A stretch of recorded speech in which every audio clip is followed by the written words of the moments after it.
Good day, dear listener, and thank you so much for tuning in this week for the continuation of our story titled At Your Command. This is Chapter 3, brought to you by tamrockstreasures.com.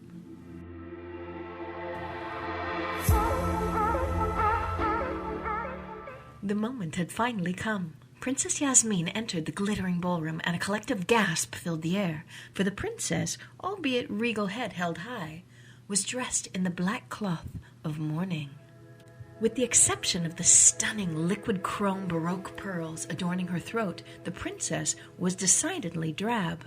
As Yasmin approached the dais with a steely glint of defiance in her eyes, the king and his commander stood to greet her. Yasmin stole a glance at the imposing form of this stranger next to her father, but she dared not meet his eyes, for when he stood, his male presence fairly filled the entire banquet hall. The princess bowed to her father the king and kissed his hand.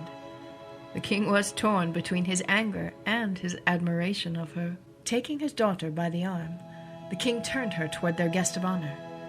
"Dearest daughter, may I present the royal champion, Commander Andric.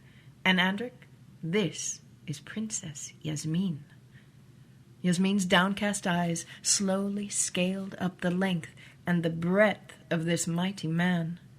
She took in his massive shoulders and the pulse at his throat and that jagged scar that marred his right cheek, and finally she dared to meet his hardened eyes.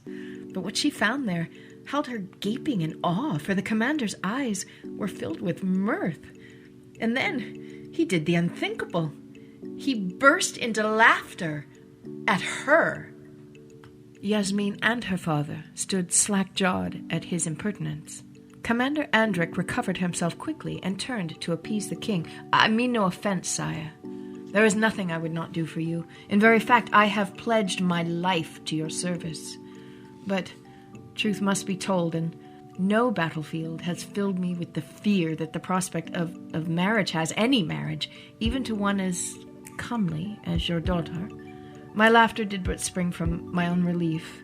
Her widow's weeds make it clear that she wants this match even less than I do. Yasmin and her father stood speechless. The princess's mind was racing. Had he actually called her comely? A word most often used to describe a milkmaid, not the daughter of a king. How dare he? Sonnets had been written about the legend of her beauty. At once regretting the severity of her appearance, Yasmin wanted nothing more than to wipe that ridiculous smile from his all-too-handsome face. "Father, I am not sure what your honorable commander means by widow's weeds. This ensemble was carefully chosen to represent the somberness and respect with which I take this decision. You are right, Father. It is high time that I wed. Commander, you have my permission to court me. Henceforth, let our betrothal begin."